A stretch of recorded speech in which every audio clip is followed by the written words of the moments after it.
ज्ञान केवल व्याप्ति मपाकृत्य यथा यथम जिन शासन माहात्म्य प्रकाशः स्यात् प्रभावना। ये प्रभावना उनकी परिभाषा कल आप लोगों को बताई गई थी।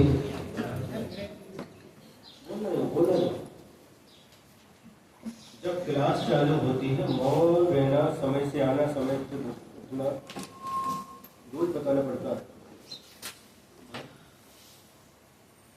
इससे ज्ञानावरणी कर्म का बंध होता है। जिस समय जिनवाणी अपन सुनते हैं तो पूरा लक्ष्य जिनवाणी की ओर ही होना चाहिए। आपने कुछ शब्द बोला, उसको सुन करके दूसरा व्यक्ति भी डिस्टर्ब होगा कि नहीं, उसका ध्यान भी कहीं दूसरी जगह जाएगा। तो ये जो नियम है क्लास के, स्वाध्याय के जो नियम है उनका आप लोग अच्छी तरह से पालन करें। बीच में किसी को व्यवधान नहीं करना, इससे ज्ञानावरणी कर्म का बंध होता है। कोई पढ़ रहा है महाराज कौन कौन से कारणों से ज्ञानावरणी कर्म का बंध होता। कोई पढ़ रहा था और आपने वहां पर प्रकाश था, दरवाजा बंद कर दिया, अंधेरा कर दिया, अब वो पढ़ना चाहता था लेकिन नहीं पढ़ पाया, तो आपने ज्ञानावरणी कर्म का बंध कर लिया। अब जब कभी भी आप ज्ञान प्राप्त करना चाहेंगे तो ज्ञानावरणी कर्म जो आपने बांधा है वो आपके ज्ञान प्राप्त करने में बाधा उपस्थित करेगा। कोई पढ़ना चाहता था, आपने पुस्तक उठा करके छिपा दी उसकी, आपको ज्ञानावरणी कर्म का बंध हो गया। कोई स्वाध्याय कर रहे पढ़ रहे और आपने वहां पर हल्ला करना चाहिए, हल्ला हल्ला तो क्या बोलते हैं, आवाज आवाज जिस उनको डिस्टर्ब हो रहा हो नहीं पढ़ पाए।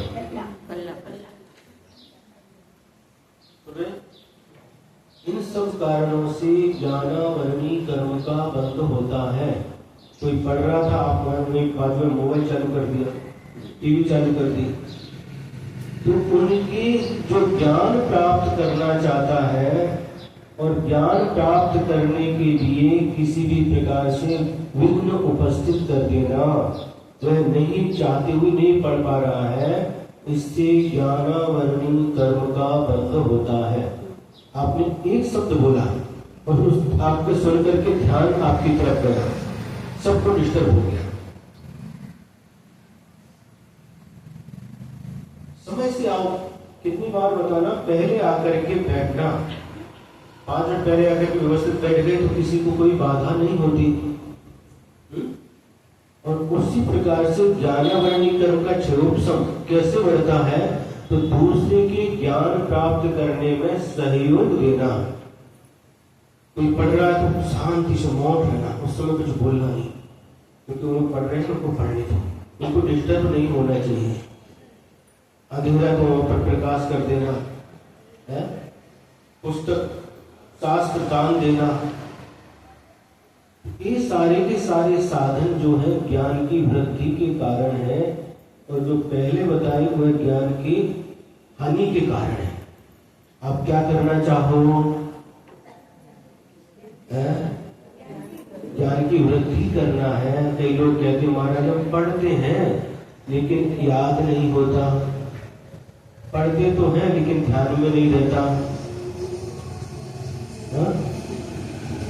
दुनिया की सारी सारी बातों तो ध्यान में रहते हैं, लेकिन शास्त्र की बात ध्यान में नहीं रहती। इसका कारण क्या है, ज्ञानावरणी कर्म का क्षरोपसम कम है। यदि हम ज्ञान की प्राप्ति में एक दूसरे का सहयोग करेंगे, पुस्तक ला, किसी को कुछ भी नहीं आता, पुस्तक ला करके दे दी, उनकी व्यवस्थित टेबल वगैरह लगा के रख दिया, इससे भी ज्ञानावरणी कर्म का क्षरोपसम होता है।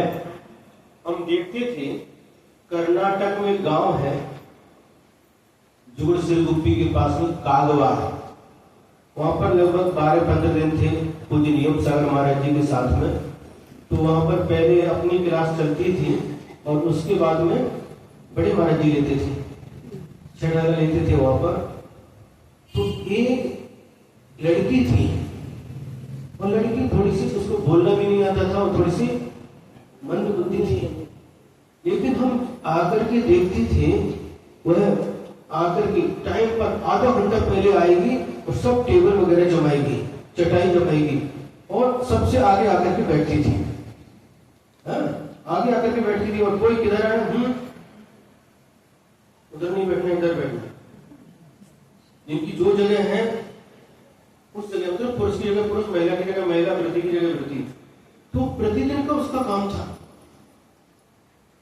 बोलते नहीं आता था। आज भी हमको याद है, दोबारा भी गए तब भी वो दर्शित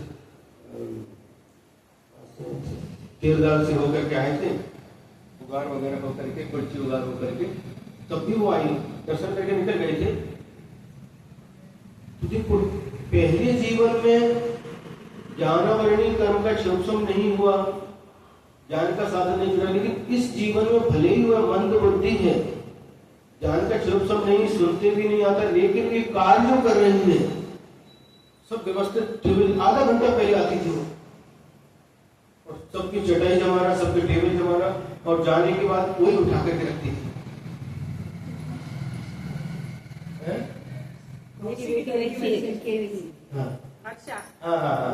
तो वो उसका भाव जो था, अब इससे क्या होगा, ज्ञानावरणी कर्म का चलूसम बढ़ेगा। तो कुछ तो सुन नहीं पाएगी, लेकिन सबके लिए वो साधन जुटाती थी। ऐसे कार्य करने से ज्ञानावरणी कर्म का चलूसम बढ़ता है, हमारी ज्ञान वृद्धि को प्राप्त होता है। जो पढ़ना चाहता है उसके लिए सहयोग करना, जो ज्ञान प्राप्त करना चाहता है तो ज्ञान प्राप्ति के जो साधन है वह शास्त्र है ना, टेबल है, चौकी है, लाइट है, प्रकाश है ना, और शांत वातावरण, उनके लिए ऐसा वातावरण बना देना जिससे वो अच्छी तरह से स्वाध्याय कर सके, पढ़ सके। इससे हमारा ज्ञानावरणी कर्म का चोपसम होता है। ज्ञान दान देना और ज्ञान दान के साधन देना। साधन क्या है? हाँ, शास्त्र वगैरह जो कुछ भी है। हाँ, तो ये सारे के सारे जो कार्य हैं ज्ञानावरणी कर्म का चोपसम बढ़ाने के लिए कारण है।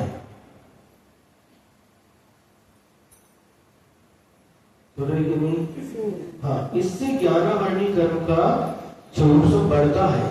आचार्य कुंद स्वामी हुए हैं, बहुत बड़े आचार्य थे जिन्होंने समय सार आदि 84 पाहुड़ ग्रंथों की रचना की है। कितने? 84 पाहुड़ ग्रंथ प्राकृत भाषा में लिखे हैं। समय सार, प्रवचन सार, नियम सार, पंचाशतीकाय, अष्टपाद आदि आज इतने उपलब्ध है अपने पास में, लेकिन 84 शास्त्र लिखे हैं। और जब हम उनके इतिहास को देखते हैं तो अतीत काल में वह एक ग्वाला थे। क्या थे? ग्वाला बच्चे जो गाय भैंस को चराने के लिए जंगल में लेकर के जाते और उनको चरा करके लेकर के आते दूध। ग्वाला थे। एक बार उन्होंने देखा कि जंगल में आग लग गई थी, लेकिन एक पेड़ था वो जल नहीं रहा था। जाकर के देखा ये क्या चमत्कार है, और वहां पर देखा उसकी कोठर में एक शास्त्र रखा था। उसने, उस ग्वाले ने उस शास्त्र को उठा लिया, और उठाने के बाद में लेकर के घर गया हूं, और मन में विचार करता है कि हमारे पास तो अक्षर ज्ञान नहीं है, हम तो उसको पढ़ नहीं सकते हैं, और हमारे पास बुद्धि भी नहीं है।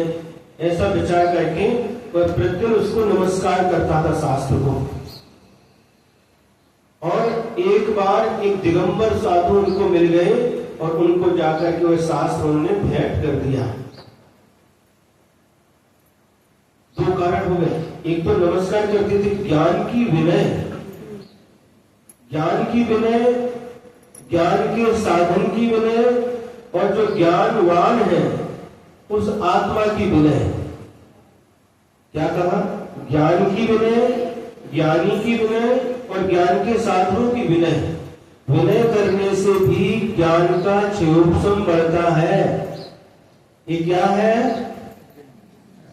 शास्त्र है ना, सामान्य पुस्तक नहीं है, कोई सामान्य पुस्तक उपन्यास वगैरह नहीं है, ये शास्त्र है, ये साक्षात भगवान की वाणी है। ऐसा श्रद्धान करके हमेशा शास्त्र की विनय करना। विनय का मतलब क्या? जैसे तैसे कॉलेज जाते हैं, स्कूल जाते हैं, बस्ते में टांग करके कैसे भी लटका करके लेकर के आते हैं, ऐसा नहीं करना। विनय इस सामान्य पुस्तक नहीं है, ये जिनवाणी माँ है। इसकी कैसे विनय करना? कभी भी इसको हमेशा दोनों हाथों से उठाना, आवश्यकता पड़े तो एक हाथ में भी लेते हैं तो उसको नाभि के ऊपर रखना, उच्च स्थान पर रखना। कई लोग आते हैं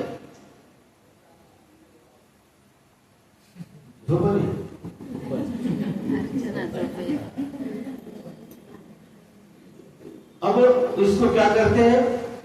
या नीचे ही रख देते, पार्टी के ऊपर रख दिया, कहीं पर भी रख दिया, तो इससे भी अपना ज्ञान घटता है।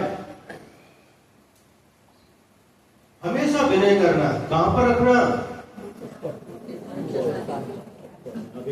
सिर पर रखना। जब हम छोटे थे और उस समय स्वाध्याय होता था तो कहते थे सावधान। जैसे श्री जी को जब भगवान का अभिषेक करते हैं सिर पर उठा करके लाते हैं, फिर पांडुक शिला पर विराजमान करके अभिषेक करते हैं, बाद में सिर के ऊपर रख करके ही भगवान को यथास्थान वेदी पर सिंहासन पर विराजमान कर देते। उसी प्रकार से जब शास्त्र का स्वाध्याय होता था तो शास्त्र पढ़ने वाले व्यक्ति जिरवाणी उठाते थे और सिर के ऊपर रख करके लाते थे। सभी लोग खड़े होते थे, हमने अपनी आंखों से देखा, और वहां पर विराजमान शास्त्र को विराजमान करके सभी धोख दे करके जिरवाणी माता को नमस्कार करते थे। और सभी लोग मंगलाचरण पूर्वक बहुत सावधानी से उसको सुनते थे, और सुनने के बाद फिर इसी प्रकार से जिरवाणी स्तुति होती थी, और फिर जिरवाणी को सिर के ऊपर रख करके जिरवाणी के स्थान पर उसको विराजमान किया जाता था। तो ये जिरवाणी मतलब इस शास्त्र है, भगवान की वाणी है, इसका कभी भी अनादर नहीं करना चाहिए। स्वप्न में भी भूल करके भी जिरवाणी का अनादर नहीं करना चाहिए, क्योंकि जिरवाणी का अनादर किया, ज्ञान का अनादर हुआ, ज्ञानी का अनादर हुआ, ज्ञान के साधन शास्त्र का अनादर हुआ, तो ज्ञानावरणी कर्म का बंद होता है, आपको ज्ञान नहीं होने देगा। और जितनी विनय रखेंगे हम शास्त्र के प्रति, ज्ञान के प्रति, ज्ञानी के प्रति, नारम नारीय, ज्ञान और ज्ञानी और ज्ञान के साधन, इनके प्रति जितनी विनय रखेंगे, जितनी भक्ति रखेंगे, उतना ही ज्ञान का स्वरूप सब हमारा बढ़ेगा। क्या करना आपको? विनय करना, बढ़ाना है कि घटाना है? बढ़ाना। तो ज्ञान की विनय करना। उस ग्वालों ने जब देखा उस जंगल में से सब जंगल जल रहा है, लेकिन एक वृक्ष चमत्कार देखा कि शास्त्र रखा है उसकी कोठर में, वो तो चल नहीं रहा, और लेकर के आया घर में, प्रतिदिन उच्च स्थान पर रखा, रोज धोख देता था, धोख देता था।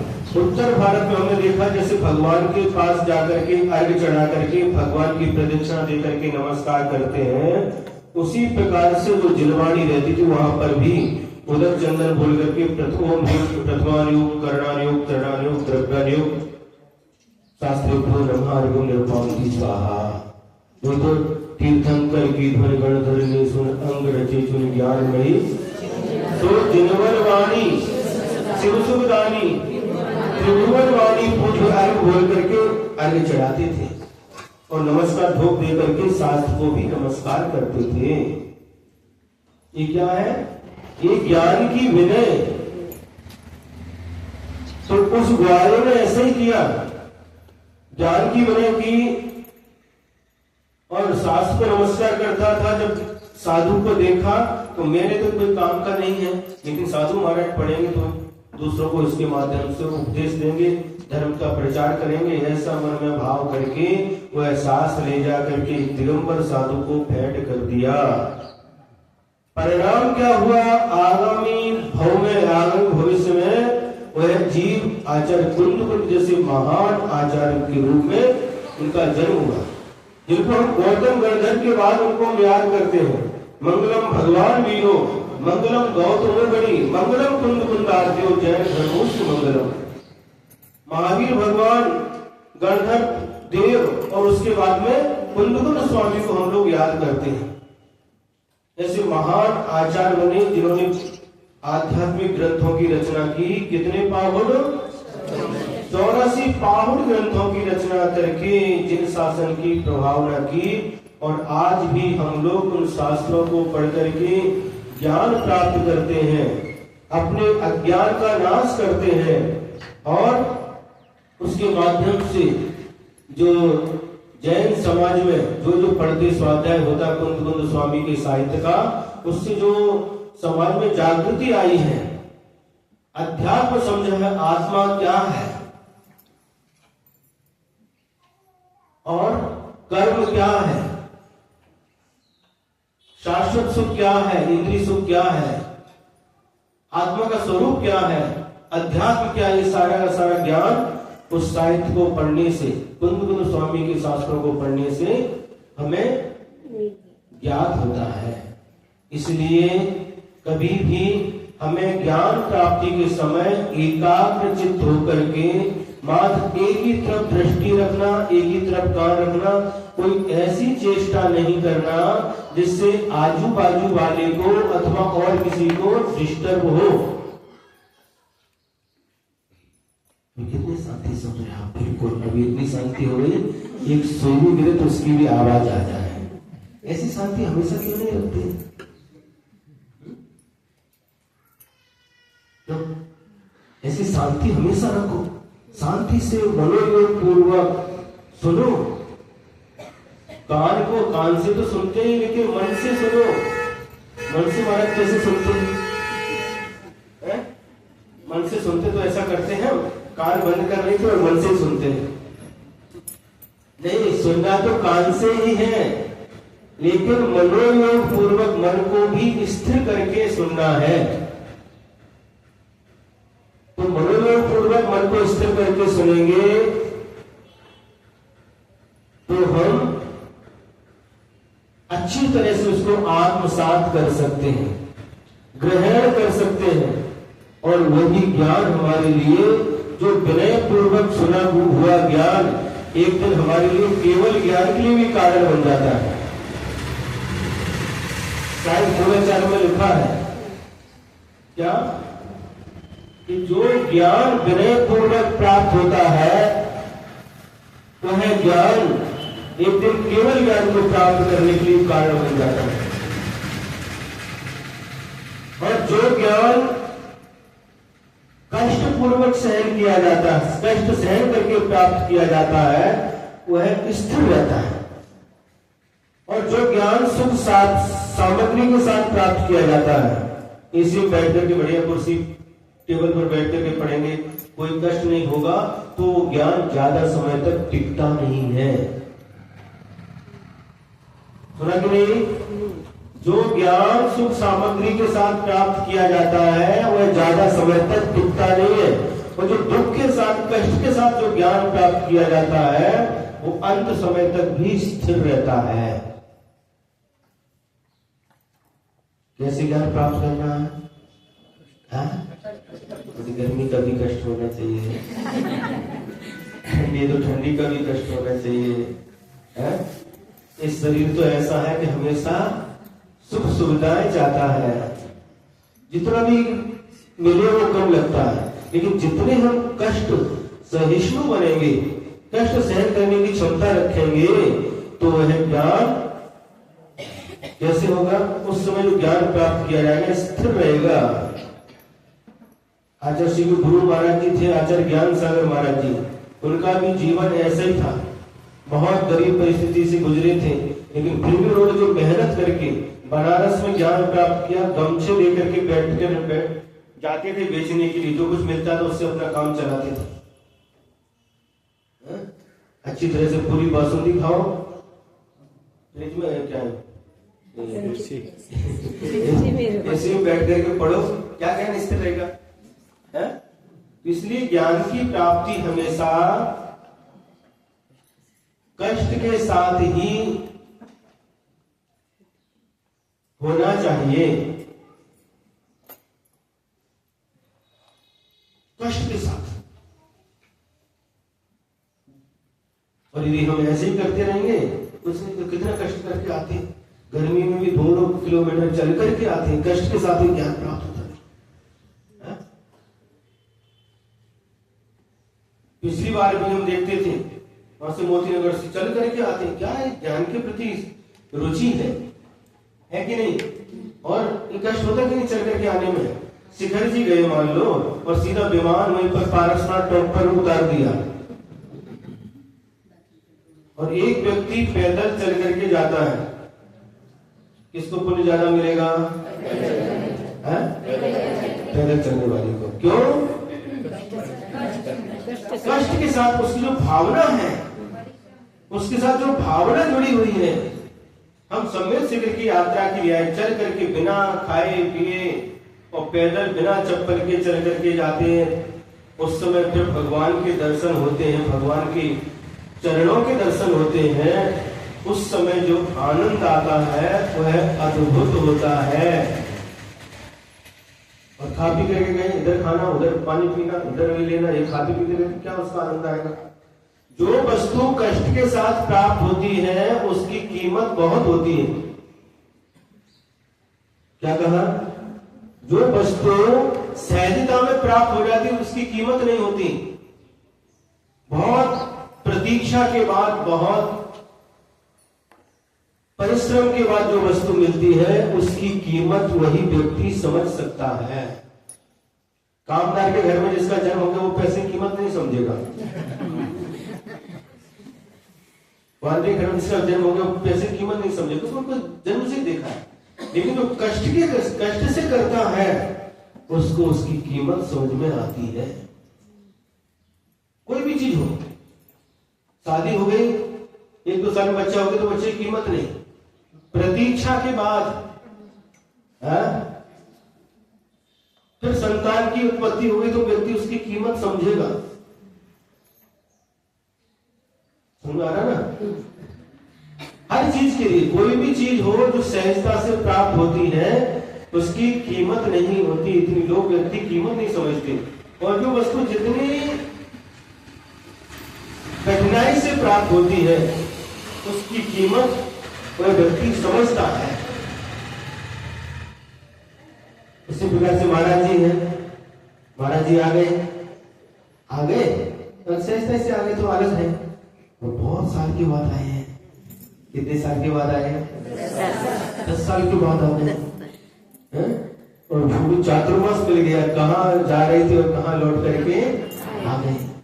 तो इसकी कीमत वही व्यक्ति समझ सकता है जो समझता हो। कहां से आते, देखो कोल्हापुर से आए 800 किलोमीटर, अभी कर्नाटक से भी आए। तो जो उसकी कीमत समझता है उसके लिए दूरी कोई मायने नहीं रखती और पैसा भी कोई मायने नहीं रखता।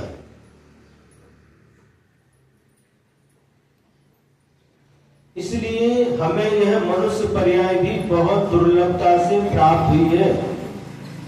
सहजता से नहीं मिली। 84 लाख योनियां हैं और उन 84 लाख योनियों में सर्वश्रेष्ठ पर्याय मनुष्य पर्याय हमको मिली है। सुन रहे? मनुष्य पर्याय मिलने के बाद भी कुसद में जन्म हुआ है, आर्य खंड में जन्म हुआ है, भरत क्षेत्र में जन्म हुआ जहां पर हमें गुरुओं का सानिध्य प्राप्त होता रहता है। हम पूरे सकलांग बने हैं, विकलांग नहीं हुए। और यहाँ हमेशा धर्म का वातावरण रहता है, ऐसा स्थान हमको प्राप्त हुआ है। गुरु का सानिध्य हमको प्राप्त हुआ है।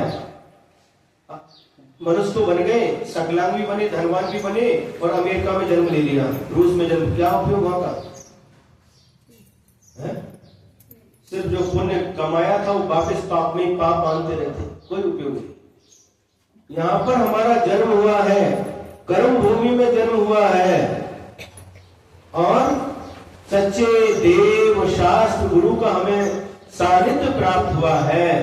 इसलिए हम बहुत पुण्यशाली हैं, बहुत सौभाग्यशाली हैं, है कि नहीं? अपने आप को हमेशा सौभाग्यशाली समझना। जिनेंद्र भगवान की जो दर्शन पाठ है, दर्शन पाठ लिखते हुए वहां पर लिखा है, क्या लिखा है? जिन धर्म विनिर्मुक्तो मां भुवन चक्रवर्ती चेतोपी दरिद्रोपी जिन धर्मानुवासितः। जिनेंद्र भगवान का भक्त भगवान की भक्ति करते समय भगवान से प्रार्थना कर रहा है, भगवान क्या बोलो?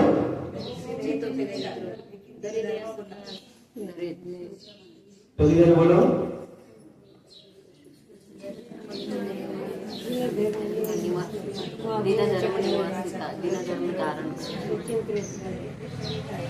महाभूम चक्रवर्ती भी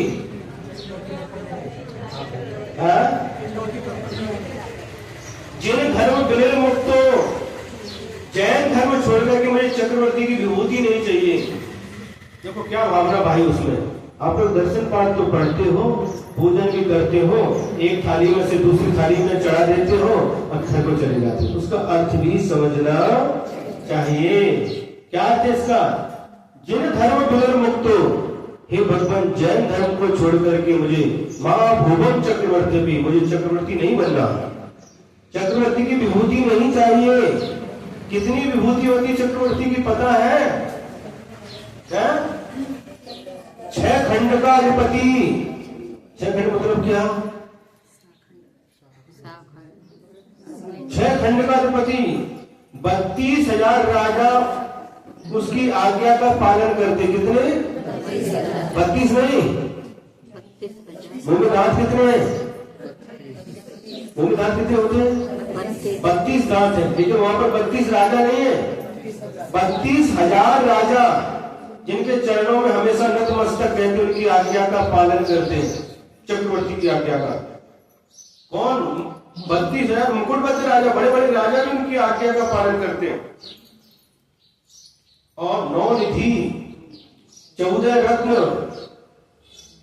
18 करोड़ घोड़ा, 84 लाख हाथी, 84 लाख हाथी, 365 रसोई अलग अलग दिन के। आज जो बनेगा वो कल नहीं, कल बनाने वाला दूसरा रहेगा। 1 करोड़ गाय, कौन सी? जर्सी नहीं, देसी गाय। और रानियां कितनी? 96,000। इतनी महान विभूति होती उस चक्रवर्ती की। वो कहते हैं माँ भुवन चक्रवर्ती की, जिन धर्म विनिर् मुक्तो, जैन धर्म छोड़ करके मुझे चक्रवर्ती की विभूति नहीं चाहिए। किंतु स्यात् चेतोपि दरिद्रोपि, मैं दरिद्री रहना पसंद करता हूँ, दास होकर के जी लूंगा। कैसे? जिन धर्मानुशासिता, जैन धर्म के साथ मैं दरिद्री रह करके, दास बन करके जीना पसंद करता हूँ, किंतु जैन धर्म को छोड़ करके चक्रवर्ती की विभूति भी मुझे नहीं चाहिए। कैसी भावना देखो। दर्शन पाठ पढ़ते हैं, लेकिन अर्थ के साथ उसको समझ करके पढ़ेंगे तो कितना इसमें अर्थ छिपा हुआ है।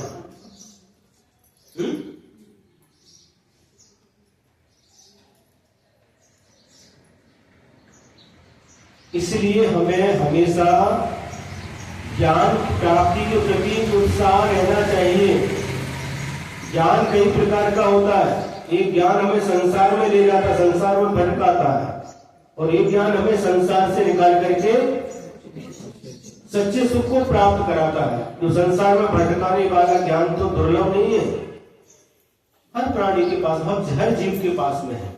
लेकिन सच्चा ज्ञान जो सच्चे रास्ते पर लेकर के जाए, सच्चे मार्ग पर लगाए, ऐसा सम्यक ज्ञान बहुत दुर्लभ होता है। हमने कहा मन से सुनो। मन से सुनो मतलब क्या? एक इंद्रिय जीव, उसके पास अकेली स्पर्शन इंद्रिय है। 2 इंद्रिय जीव के पास स्पर्शन इंद्रिय के बाद रसना इंद्रिय भी आ गई, 3 इंद्रिय के पास घ्राण इंद्रिय भी आ गई, और 4 इंद्रिय के पास में चक्षु इंद्रिय भी आ गई। और 4 इंद्रिय जीव देख तो सकता है लेकिन सुन नहीं सकता। यहाँ मतलब कोई मक्खी है, मच्छर है, कोई भी चतुरेंद्रिय जीव है, वो देख तो सकता है लेकिन सुन नहीं सकता। असंगी पंचेंद्रिय जीव सुन तो सकता है लेकिन सिर्फ कान से सुन सकता है, और सुन करके उसके अर्थ को ग्रहण नहीं कर सकता। क्या हे है, क्या उपादेय है, इस प्रकार की बुद्धि उसके पास में नहीं होती। जो संगी पंचेंद्रिय है वह मन के माध्यम से, कानों से सुन करके, मन के माध्यम से विचार करके, क्या हे है, क्या उपादेय है, क्या छोड़ने योग्य है, क्या ग्रहण करने योग्य है, ऐसा निर्णय लेने की क्षमता उस संगी पंचेंद्रिय जीव के पास होती है। और संगी पंचेंद्री बनने के बाद भी यदि आप लोग मात्र कान से सुनते रहे, मन से नहीं सुना, तो संगी असंगी में और आप में क्या अंतर रहेगा? इसलिए हमने कहा मन पूर्वक सुनो, मन से सुनो। ऐसा नहीं कान तो यहां है और मन कहां पर? घर में। कितने बज गए? अभी वो स्कूल से आया होगा,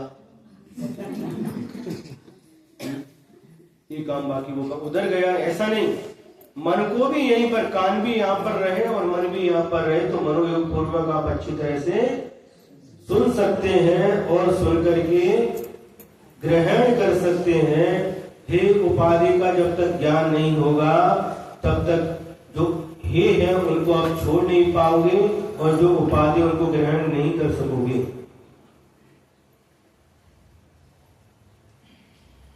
तो कल प्रभावना के बारे में हमने सुना था, रिवीजन करते एक बार। अज्ञान तिमिर व्याप्ति अपाकृत्य यथा यथम जिन शासन माहात्म्य प्रकाशः स्यात् प्रभावना।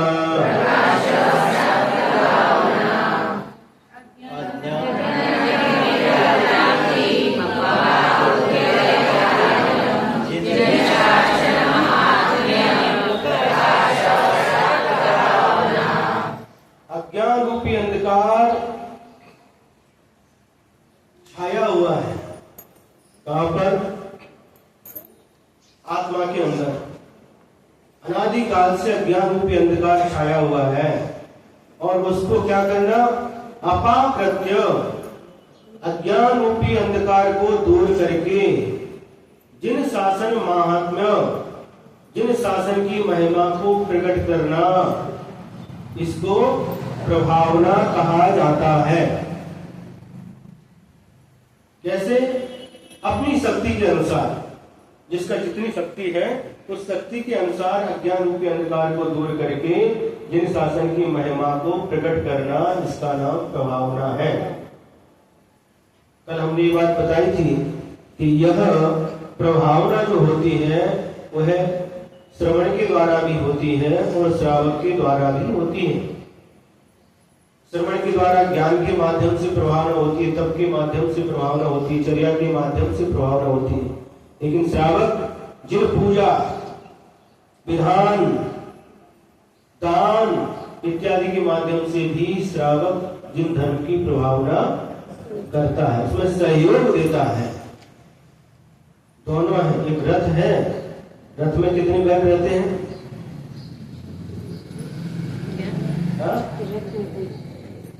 घोड़े कितने घोड़े रहते हैं? 2 घोड़े रहते हैं। उसी प्रकार से कहा ये जिन धर्म का, जिन शासन का एक रथ है, इसके भी 2 घोड़े हैं। 2 घोड़े से वो रथ आगे बढ़ता है। एक घोड़े के रूप में श्रवण है और दूसरे घोड़े के रूप में श्रावक है। तो दोनों ही का सहयोग होता है तो वो रथ आगे बढ़ता है। उसी प्रकार से हमारा और आप सबका कर्तव्य है अपनी शक्ति के अनुसार जिन शासन की प्रभावना करना, जिन शासन का नाम जन जन तक पहुंचे। लोग जो अज्ञान रूपी अंधकार में जी रहे हैं उन्हें ज्ञान का प्रकाश प्राप्त हो। अज्ञान अंधकार में जी अनादिकाल से क्या कर रहे हैं? अज्ञान के अंधकार में जी रहे हैं। उस अज्ञान रूपी अंधकार को दूर करने का पुरुषार्थ करना चाहिए। किसका? अपना भी और दूसरे का भी। अपना भी अज्ञान रूपी अंधकार दूर हो और दूसरे का भी अज्ञान दूर हो, ऐसा पुरुषार्थ हमें करना चाहिए। जब भी ज्ञान की बात आए तो सबसे आगे आपकी रुचि कितनी है इससे पता चलता है। तो वो बच्ची का तो हमने उदाहरण दिया, मंद बुद्धि होने के बाद भी कागवाड़ की वो बताया हमने, डेली हम देखते थे, आधा घंटा पहले आती थी, सब व्यवस्थित करके लगा कर। ये भी क्या होता है, इससे ज्ञान का चिरुपसम बढ़ता है। तो उसके भाव क्या है? भले ही वो बोल नहीं सकती, भले ही सुन नहीं सकती, लेकिन उसके भाव क्या है? बराबर टेबल लगाएगी, चटाई लगाएगी, झाड़ू लगाएगी। कितने पवित्र भाव है। पिछले जीवन में कोई ऐसा अंतराय कर्म का बंद किया, किसी के ज्ञान में विघ्न डाला, तो आज ज्ञान तो नहीं है। भगवान की वाणी नहीं सुनी इसलिए कान नहीं मिले, कानों का सदुपयोग नहीं किया, मुंह का सदुपयोग नहीं किया, इसलिए वाणी भी नहीं मिली और कान भी नहीं मिले। इस जीवन में वह कैसा कार्य कर रही है? दूसरे के लिए सहयोग कर रही है, उसके माध्यम से नियम से उसका ज्ञान अवर्णीय कर्म का क्षम बढ़ेगा। मौसी के हर्षा भी वो स्वाध्याय 10 महिला है ना, उनकी चटाई डालती है और बुलाने आती है दीदी को, अल्पनाताई चला लवकर लवकर शास्त्राची वेळ झाली हर दिन। इससे भी ज्ञान अवर्णीय कर्म का क्षम बढ़ता है। तो नियम ले तो कुछ भी कई का खाते नहीं, मेरे पूछे भी ना कुछ भी नहीं। नियम जगत विकास के नियम भी अष्टमूल अष्टकन रात्री भोजन रात्री पाणी पिया नाही खात नसतात, पाप लागते, पाप पाप अशी। वही तो पिछले जीवन का फल इस जीवन में मिला, लेकिन इस जीवन में ऐसे परिणाम बने, शुभ परिणाम बने और ज्ञान के प्रति, गुरु के प्रति जो श्रद्धा जागृत हुई, देव के प्रति जो श्रद्धा जागृत हुई, ये नियम से अगला भाव हमारा अच्छा मिलने वाला है। इसका यह द्योतक है। इस प्रकार से प्रभावना का स्वरूप कल आपके सामने रखा, आज भी रखा। तो हमें क्या ध्यान में रखना? सुनना, मन से सुनना। कभी भी जब सुनाते हैं गुरु के मुख से सुनते समय इधर उधर नहीं देखना, किसी दूसरे को डिस्टर्ब न हो ऐसा कार्य करना। बोलना भी नहीं, मोबाइल को भी बोलने नहीं देना। एक लोग आ जाते लेकर के, उनको बंदी करके नहीं आता, तो फिर भी लेकर के आ जाते। अब इन जो सम्यक दर्शन के 8 अंगों का स्वरूप कहा गया, इसमें कौन कौन प्रसिद्ध हुए, ये 2 श्लोकों के माध्यम से आपके सामने आ रहा है। तावदंजन चौरोंगे, तावदंजन चौरोंगे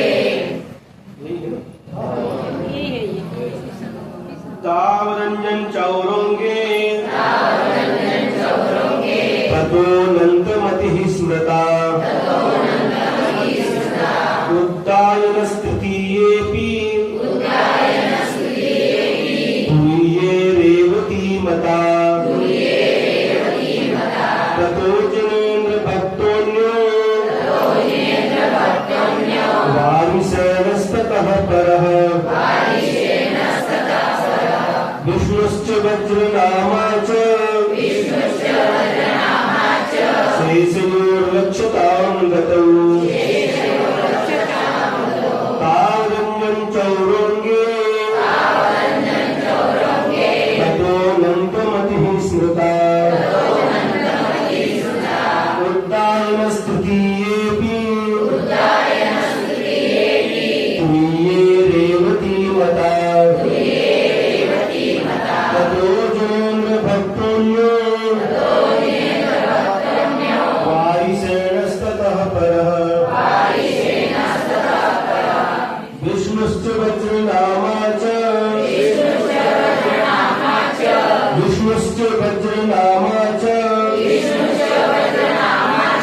शेषयोर्लक्षतां गतौ।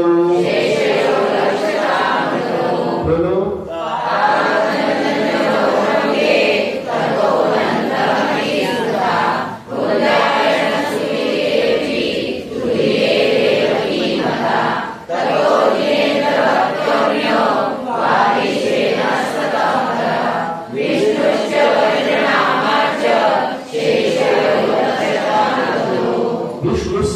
श आधा श और च, विष्णुश्च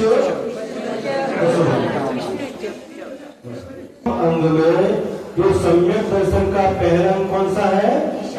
निसंकेत। और पहले निसंकेत अंग में अंजन चोर प्रसिद्ध हुआ। ततो अनंतमति ही स्मृता, और उसके बाद द्वितीय अंग निकांक्षित अंग में अनंतमति प्रसिद्धि को प्राप्त हुई। उद्दायन तृतीयेऽपि, दूसरा अंग कौन सा था? निकांक्षित अंग में अनंतमति प्रसिद्ध हुई। और तृतीय अपि, तीसरे अंग में भी उद्दायन नाम का राजा प्रसिद्ध हुआ।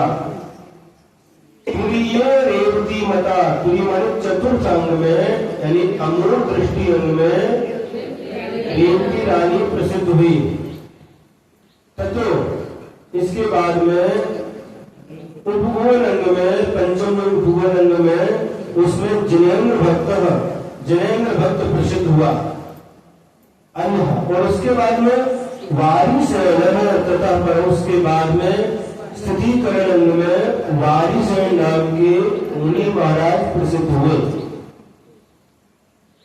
विष्णुश्च वज्र नामाचा शेष लक्षितांगतो, और जो दो शेष अंग है यानी वात्सल्य अंग और प्रभाव अंग, तो वात्सल्य अंग में विष्णु कुमार नाम के मुनि महाराज प्रसिद्ध हुए और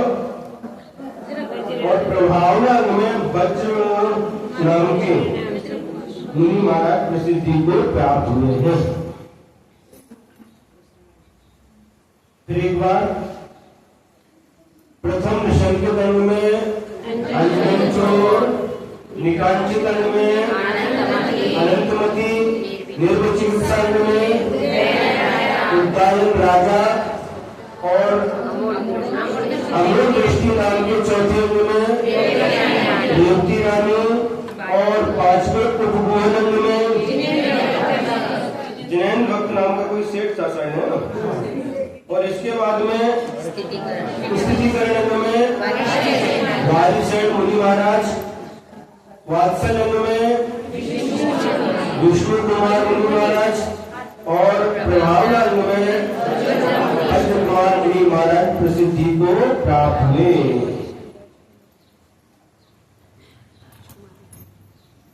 अन्वय देखें, तावत यानी क्रम से प्रथम अंग में अंजन चोर ततः तदनंतर द्वितीय अंग में अनंतमती स्मृता प्रसिद्ध हुई है।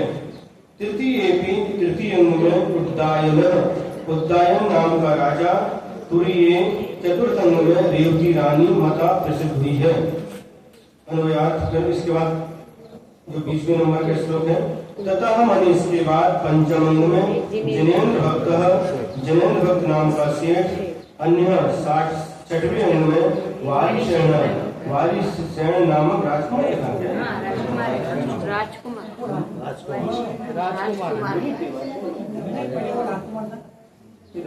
थे, लेकिन मुनि जहाँ तक हमको ध्यान है। और उसके बाद सप्तम और अष्टम अंग में क्रमशः विष्णु कुमार महामुनि और वज्र कुमार नाम के मुनि प्रसिद्ध हुए हैं। अर्थ, उपर्युक्त 8 अंगों में प्रथम अंग में अंजन चोर, दूसरे अंग में अनंतमती, तीसरे अंग में उद्दायन राजा, चौथे अंग में रेवती रानी प्रसिद्ध हुई है। 5वें अंग में जिनेन्द्र भक्त सेठ और 6वें अंग में वारिसेन राजकुमार, 7वें अंग में विष्णु कुमार मुनि और 8वें अंग में वज्र कुमार मुनि इस युग में प्रसिद्धि को प्राप्त हुए हैं। हिंदी अन्वय। प्रथम अंग संगीत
नमः श्री वर्धमानाय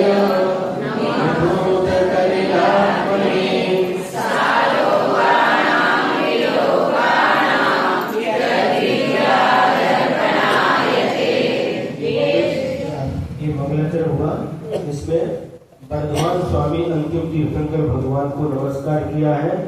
कैसे वर्तमान स्वामी? निर्धूत कलिल आत्मने, इन्होंने सारे पापों को अपनी आत्मा से धो डाला है। और सालोकानाम त्रिलोकानाम, अलोकाकाश सहित 3 लोक जिनके ज्ञान में दर्पण के समान प्रतिबिंबित होते हैं, झलकते हैं। इस मंगलाचरण का अर्थ हुआ। फिर इसके बाद में स्वामी समंतभद्र स्वामी ने प्रतिज्ञा की, क्या? देशयामि समीचीनम्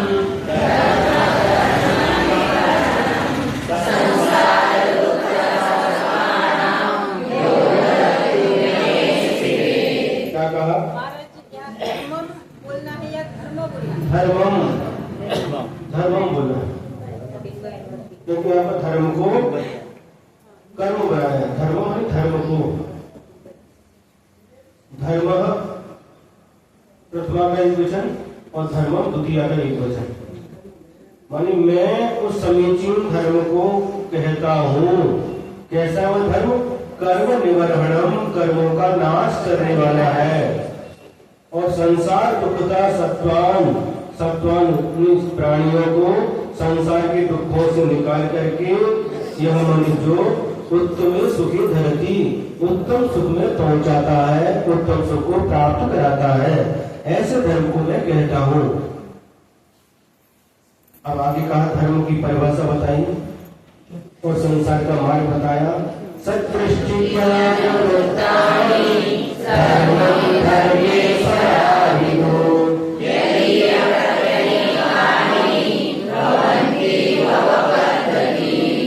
प्रत्यनी कहानी नहीं बोला, दूसरी मात्रा है कहानी, प्रत्यनी कहानी। सदृष्टि ज्ञान वृत्तानि, यानी सम्यक दर्शन, सम्यक ज्ञान और सम्यक चारित्र को धर्मम, धर्म कहा है। किसने कहा है? धर्मेश्वरा, धर्म के जो ईश्वर है यानी तीर्थंकर भगवंतों ने सम्यक दर्शन, सम्यक ज्ञान, सम्यक चारित्र को धर्मम, धर्म विदु यानी कहा है। और यदि प्रत्यनीकानि इससे विपरीत मिथ्या दर्शन, मिथ्या ज्ञान, मिथ्या चारित्र भवंती भव पद्धति, ये संसार की मार्ग है। अब इसके बाद सम्यक दर्शन का स्वरूप बताया। श्रद्धानं परमात्मानं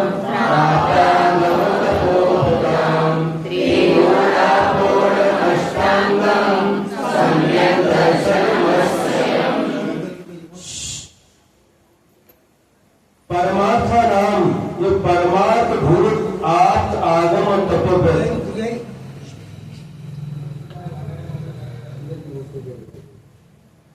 परमार्थ भूत जो आप है यानी सच्चे देव, आगम यानी सच्चे शास्त्र और तपोभृत यानी सच्चे गुरु।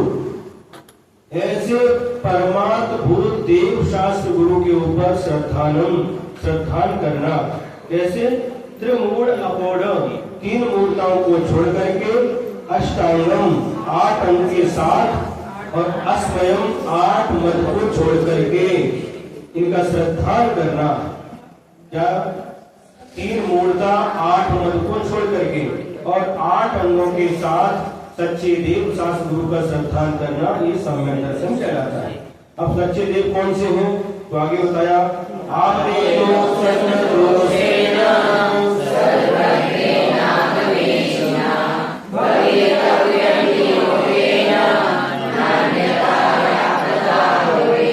क्या कहा? आपने उत्सन्न दोष मेरे जो 18 दोषों से रहित है, यानी वीतरागी है, सर्वज्ञ यानी सर्वज्ञ है, आगम से आगम के ईश है, यानी हितोपदेशी है। नियोग यानी मतलब उनको नियम से भवितव्यम होना चाहिए। जो आप होते हैं उनको नियम से 18 दोषों से रहित होना चाहिए, वीतरागी होना चाहिए। 18 दोषों से रहित यानी वीतरागी और सर्वज्ञ और हितोपदेशी होना चाहिए। न अन्यथा ही आपदा वेद, अन्य प्रकार से आप्तपना सिद्ध तो नहीं हो सकता।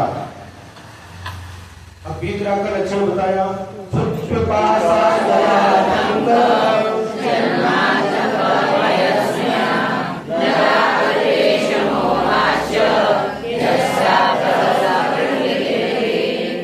जिस जिसके, यस्य माने जिसके, भूख, प्यास, बुढ़ापा, रोग, पुनर्जन्म, मरण, भीति, गर्व, राग, द्वेष, मोह और सबसे चिंता, निद्रा, विस्मय आदि खेल, ये सारे के सारे 18 दोष नहीं होते।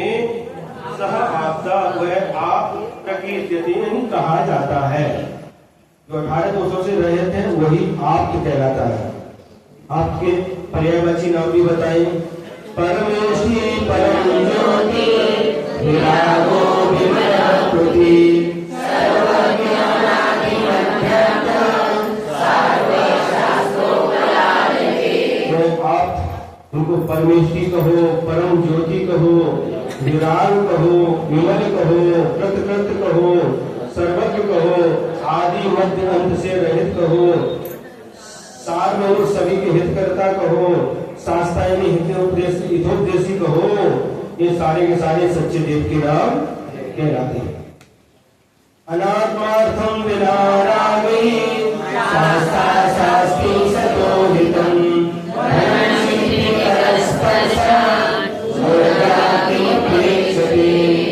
जिस प्रकार से क्या भगवान जो एक मृदंग रहता है तो शिल्पी के हाथ का स्पर्श पाते ही वह ध्वनि करता हुआ कोई किसी से अपेक्षा नहीं रखता, उसी प्रकार से जो भगवान की जो वाणी होती है वो कैसी होती है? अनात्मार्थम, बिना प्रयोजन के लिए, कोई स्वार्थ के बिना और बिना राग, किसी के प्रति राग भी नहीं है। ऐसे वह हित का उपदेश देते हैं। कौन? तीर्थंकर भगवान। कोई किसी से अपेक्षा नहीं रखते, बिना स्वार्थ भाव से, बिना अपेक्षा से सबके लिए हित का उपदेश देते हैं। अब सच्चे शास्त्र का वर्णन किया। आपको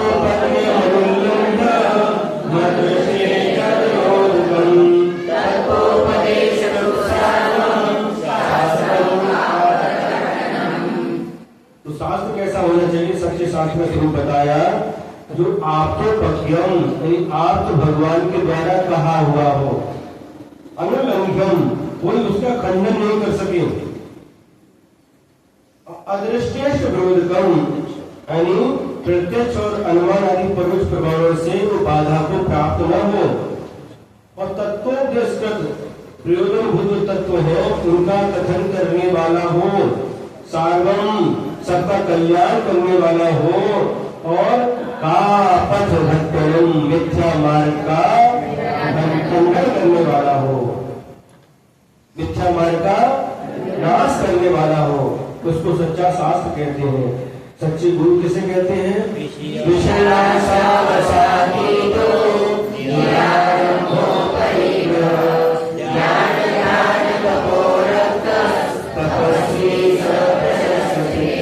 जो विषयों की आशा के बस में नहीं है, आरंभ और परिग्रह से रहित है, ज्ञान ध्यान तक में लीन रहते हैं, वह तपस्वी प्रशंसा के योग्य होते हैं। अब 8 अंगों का स्वरूप बताया जा रहा है।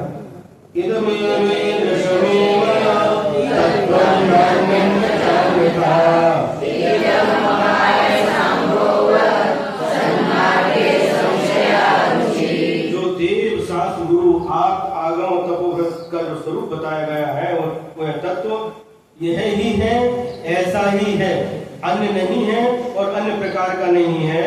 इस प्रकार से तलवार की धार पर लगी हुई पानी के समान जो अटल विश्वास होना, अटल श्रद्धा होना, इसे निसंशय अंग कहते हैं। दूसरा निकांचित अंग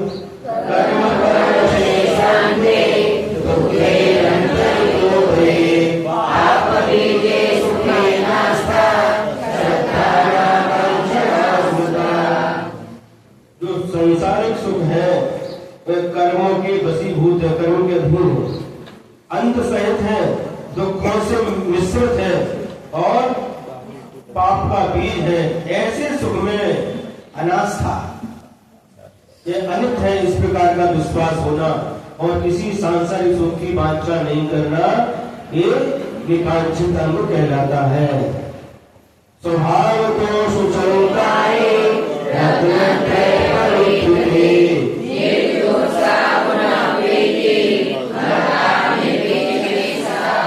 स्वभाव से शरीर कैसा है? अशुचि है, लेकिन रत्नत्रय के कारण से शरीर पवित्र हो जाता है।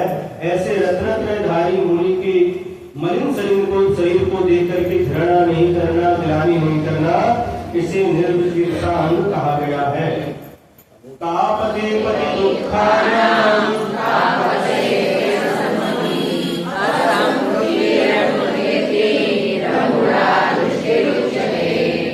दुखों का जो मार्ग है, मिथ्या जो मार्ग है, दुखों का मार्ग ही मिथ्या मार्ग है, और उस मिथ्या मार्ग में स्थित जो भी व्यक्ति हैं उनको मन से सम्मति नहीं देना, वचनों से प्रशंसा नहीं करना और शरीर से भी सराहना नहीं करना, इसे अमूल दृष्टि अंग कहा जाता है। तो यम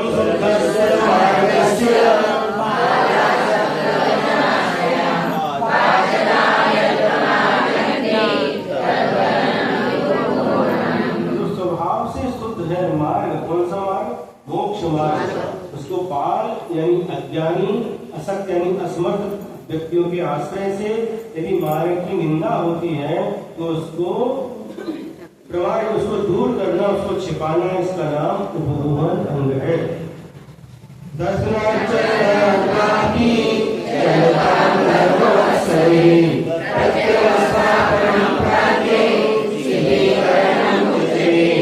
सम्यक दर्शन से अथवा सम्यक चारित्र से जो चलायमान हो रहे हैं, तो धर्मात्मा लोग, धर्म में वात्सल भाव रखने वाले लोग, ज्ञानी लोग, उनको वापस उसी में स्थापित करना। दर्शन से यदि चलायमान हो रहे तो सम्यक दर्शन में पुनः स्थापित करना, चारित्र से चलायमान हो रहे तो चारित्र में पुनः स्थापित करना। इसको प्राज्ञी यानी ज्ञानी जनों ने स्थितिकरणम उच्यते, स्थितिकरण कहा है। वात्सल्य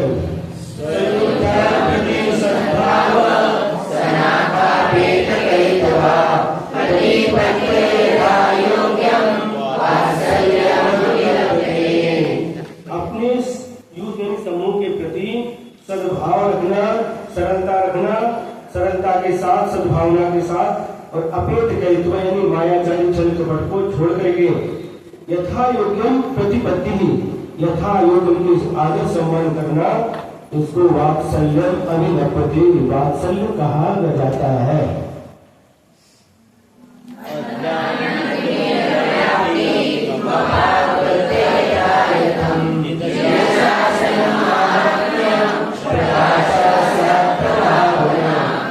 अज्ञान रूपी अंधकार को दूर करके, अपनी शक्ति के अनुसार अज्ञान रूपी अंधकार को दूर करके जिन शासन की महिमा को प्रकट करना, इसे प्रभावना कहते हैं। तारवंदन चरणों के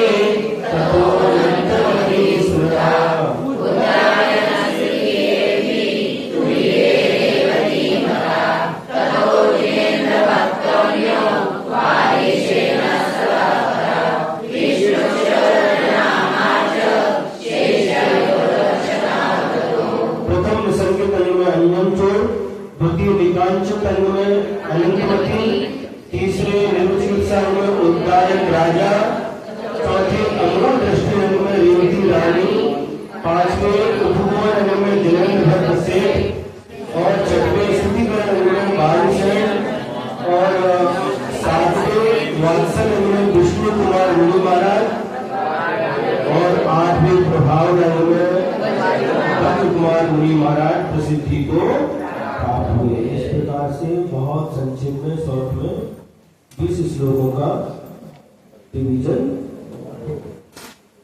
वो कुछ बोलने वाले थे,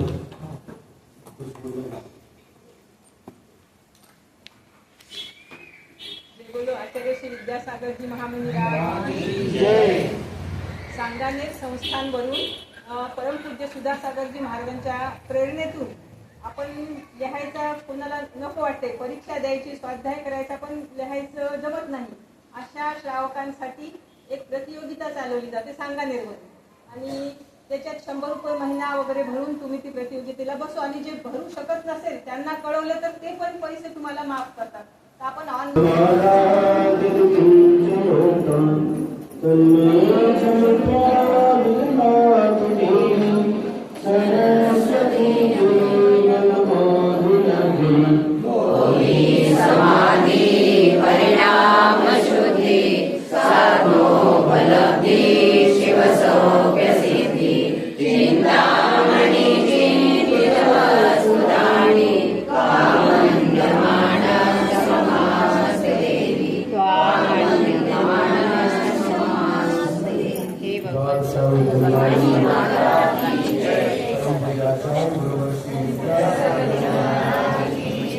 परम पूज्य मुनि श्री नियम सागर मुनि महाराज की जय। परम पूज्य मुनि श्री अभिनंदन सागर मुनि महाराज की जय। समस्त मुनि संघ की